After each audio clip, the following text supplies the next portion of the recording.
what are assets? What is an asset? Something that can make you money. Something that can make you money in the future. In the future. And now. And now. Yeah. What is an asset with?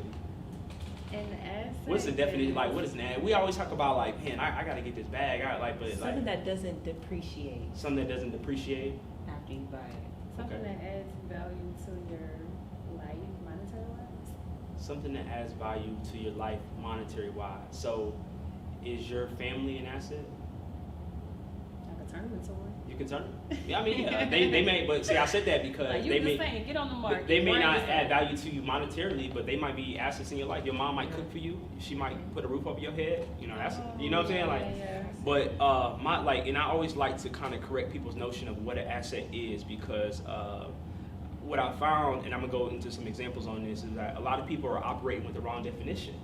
You know, we always talk about like getting assets. It's a very hot topic now to like be independent and build wealth and all this stuff. But to me, in my opinion, an asset is anything that produces income. That's the definition. That's a true definition of a true asset. Anything that produces income. So I ask people, give me an example of an asset. Like when you hear asset, like what's the first thing you think of? A paid off house. No, okay, paid off house. Not just a house. Not just a house. And it's funny because most people equate houses with being assets, and that's fine. Most lenders that you talk to, oh, a home is a good investment, blah, blah, blah. But going back to our definition of what an asset is, does that house produce income? Yes or no? You know what I'm saying? Like, let's not make it no more difficult. Is a house that you're living in, is that producing any kind of income? No, that's a liability. Is it an asset? If you're living in it, it's a liability. But if you are renting it out and Airbnb in it, then it is an asset. Come on, there you go. Yes. But you know what? But see, a lot of people like they can't get there, and what happens is when you're operating with the wrong definition, you end up with a mortgage crisis, foreclosures, 2008, 2009. That's what happens when you operate with the wrong definition. You see what I'm saying? How just that changing the way you think about it can like change your whole future. Most people like they buy a home, you know, they want to live there, and that's great. I mean, home ownership is an awesome thing, but like you lose your job. I mean, things happen. You know, actually the first, I used to intern coming out of high school. I interned with the Department of Labor as just an intern, and it was 2008, 2009, and that's when the like mortgage crisis was almost at its peak. So every day people come in there applying for unemployment. I mean, they had worked for a job 10, 15 years, no severance package, nothing, and they can't pay their mortgage now. Like, you know, so, but yes, when you change the definition of, okay, the asset is this, if I'm leasing something and I'm Airbnb-ing it, or if I'm buying a property and I'm renting it out, that is a true asset. That's producing income. Even if it's not your dream home, you can take that money and use that money to go buy your dream home, right? Because now you have ownership in something, and it can appreciate and stuff over time. So yes, a home, even a car. Is a car an asset? I know that's a liability. See, I know. Is a car an asset? No, it's not. It's not an asset? Because it depreciates. It depreciates, yeah. It depreciates when you drive it off the lot. But what if you lease a car, what if you lease a pre-owned car and you use that car to drive Uber? Oh. And that's your main, you know, you're an independent contractor, that's your main source of income. Is that car now an asset? Absolutely. See what I'm saying? And it's changing that, you know, you be like, man, I would never drive Uber. I would never lease a car. I would never, you know what I'm saying? But like, hey, you know, if I got laid off and that was the only way I could feed my family, absolutely, I'm going to do what I got to do. But yes, that car in that sense is an asset. But yeah, just buying a car just because I want a new Porsche is not an asset. You feel me?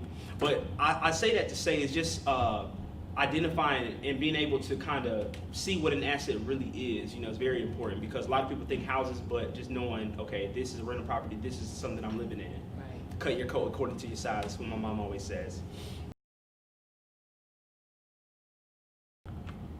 I don't know. Home ownership is something that I want to do, but I think we kind of answered those questions, because what it seems like now, especially as being millennials, we're more investment people, or like we want to do the untraditional way of having something to last a lifetime. Is a home an asset? Sure. I don't think she was here for that lesson. Is no, a home I an wasn't. asset? Hold on, let me think. Asset versus liability, right? Is that something like that? Yeah, I don't think so. No. A home is not an asset? No. Am I right? What is an asset? What is an asset? Asset is something that brings in money.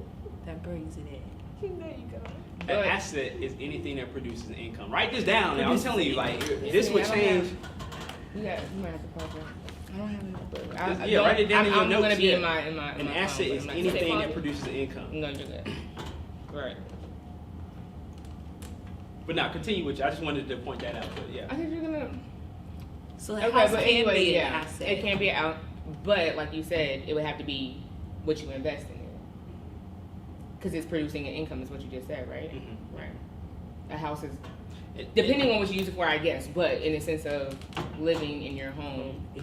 that's And that, so Unless I you're always look making at it like this. it You for could, you. like how I was saying, like the first house you always buy. I feel like, and I'm not just talking about appreciation. Appreciation is when a property goes up in value. We all understand that, right? Right. But I always look at it like the first, especially at our age group, the first house you buy should be a starter home. It should be a house that, you know, it's not going to be a forever home. You should buy something using favorable financing, like what I just described. There's Georgia Dream, Invest Atlanta, Atlanta Housing has money. Like, use favorable financing, buy a property. You can live there for a couple years. It could be a duplex. It could be like a multifamily property that's residential. You can live in one unit and rent out the other units. But it don't gotta be it don't have to be your forever home. You stay in that property for a year, 2 years, and then you can use the income that property is producing to qualify and buy the house that you really want. You can go get a high rise, you can get it, but at least you have that asset that you own and it's producing income. That way, if you do lose your job or something, at least you still have a couple $100s a month coming in cash flow, and you can use that when like they're doing a mortgage, they do a debt to income, so that counts as income. That house is being amortized by the tenant. The tenant is paying that loan, so it doesn't count against you because you own another property. Does that make sense? Right. You're still gonna have to, you're still gonna have, because you're buying another property, you're gonna have to put more down, but they don't count it against you because you already own a property. Does that make sense? Right. Okay. So use that income that property is producing to go get what you really want, and that's how you're able to buy properties over and over and over again. But if you go and buy that forever home first, it's gonna make it so much more difficult to start investing, because you're gonna have this really big house. God forbid, you know, the market cuts back or you lose your job. People don't think about worst case. People never think about worst case, but that's life, you know. So